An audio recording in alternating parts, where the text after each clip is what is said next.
Hey Eurovision fans, it's Tom Kunchi from Shanghai back for another Eurovision reaction video.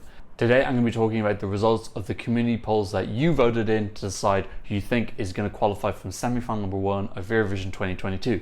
So let's kiki.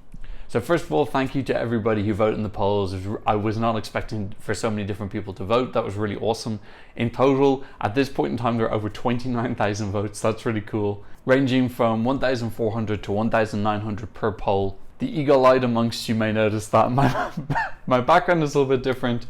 A person in my building tested positive, so because of that, I got moved room and now I'm not allowed to leave my room for a week, which you would think I would use this time to make loads and loads of content, but instead I've kind of gone down a spiraling hole into mental health depression, and instead I just spent most of the time lying in bed, which is why I look a little bit rough. But yeah, there's nothing I can do about that. I haven't really been sleeping or eating very well. But let's just pretend that's not happening.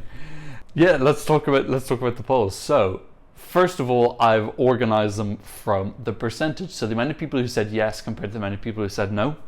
So let's bring in my whiteboard. That probably didn't work. So obviously when you guys are voting, you had roughly the same information as me.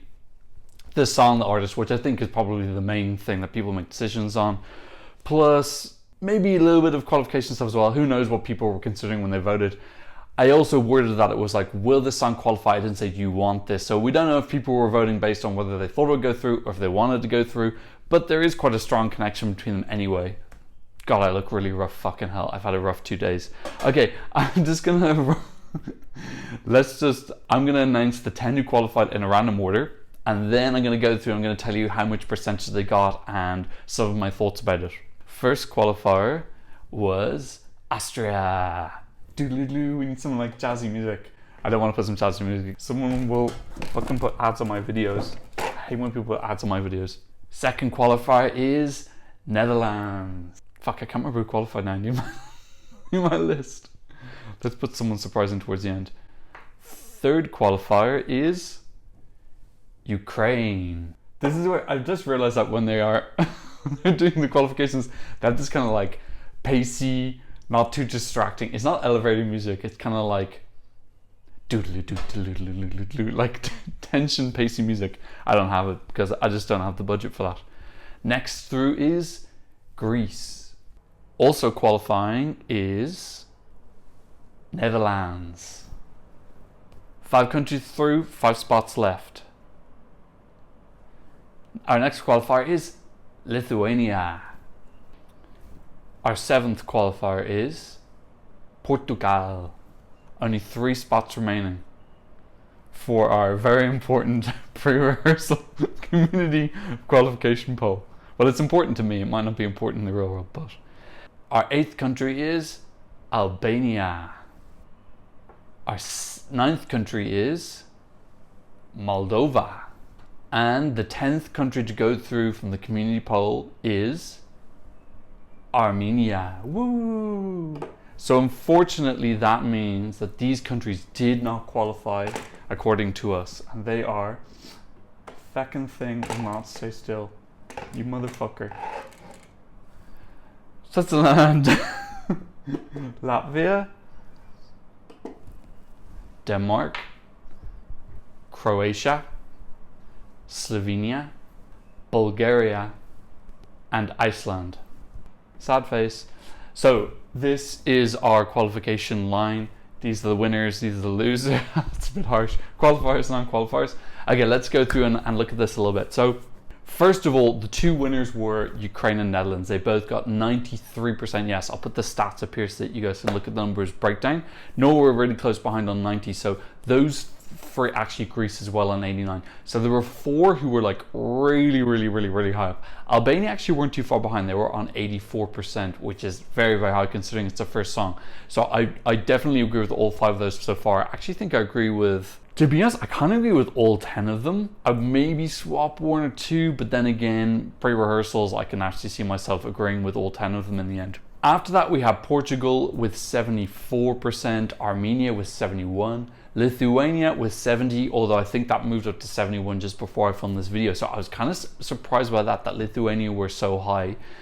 that was one of the ones that made me start thinking, is this what people think will go through or want to go through? Because me personally, if it's want to go through, I would say it'd be 71 or even higher. But in terms of thinking, I probably will put that percentage a little bit lower, just based off her draw.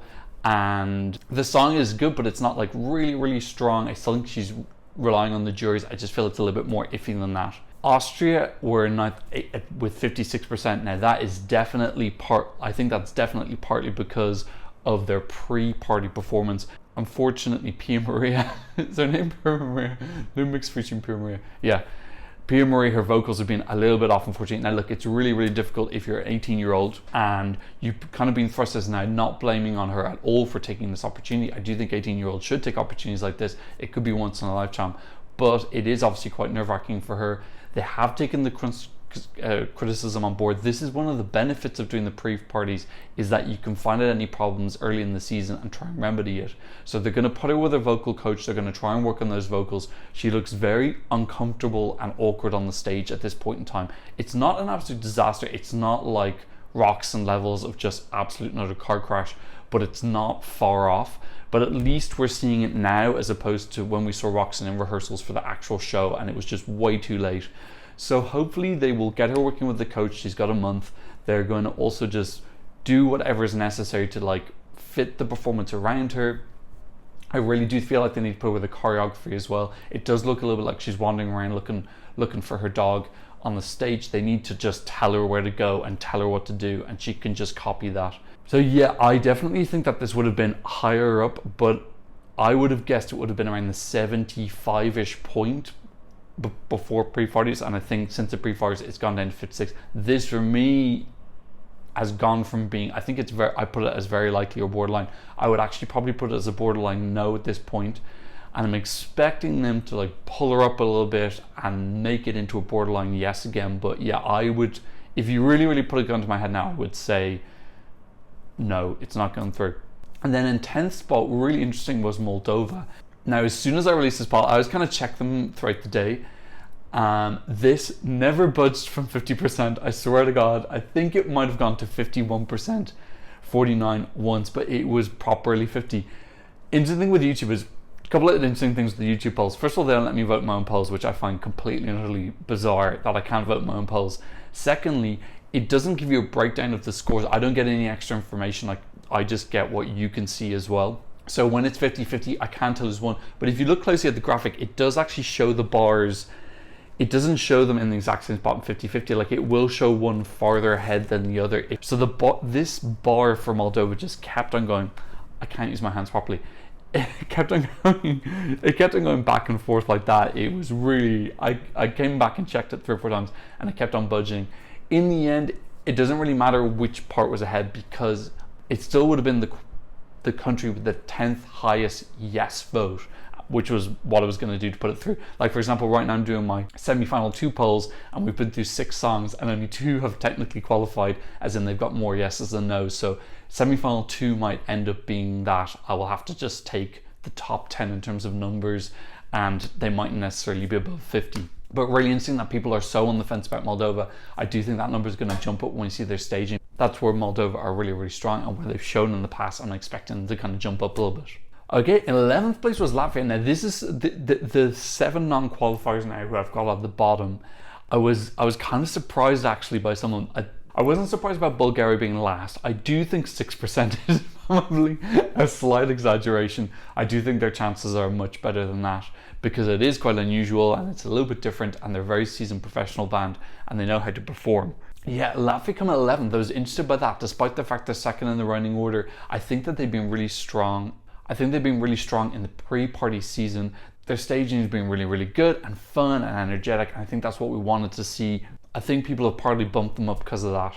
Iceland as well. I'm surprised. Iceland has a lot of people who really like it, and that is the type of song that can actually sneak you through. I think there's a lot of people who think it's probably a little bit doesn't have a chance because it's a bit too sleepy, but then the people who love it really, really love it. So if those people are mobilized and those people are also within a demographic, we also need to be conscious of that non-Eurovision bubble demographic. That's one of the most interesting things from each year, is how are those people outside of our YouTube and Twitter Eurovision bubble, how do they vote? Because we get a very one-sided view of what we like. In particular, I want to see what do the public think about Slovenia, because that I think is one of the songs that could surprise with non-Eurovision community. Bulgaria is a similar one. So to be honest, pretty much all of these non-qualifiers, yeah, pretty much I'd say I'm probably less interested in Croatia. I don't think there'll be a gigantic surprise with that. And Latvia, I think we kind of know what we're going to get. I think we know what the reaction is going to be like. It's just whether they can cross the line. But we don't really know how people are going to react to Iceland. Switzerland, if enough of a certain demographic comes out, I think that can go through. Slovenia, I think is for me is like one of the biggest wildcards. I can see it definitely sneaking in. I can also see it rock bottom last.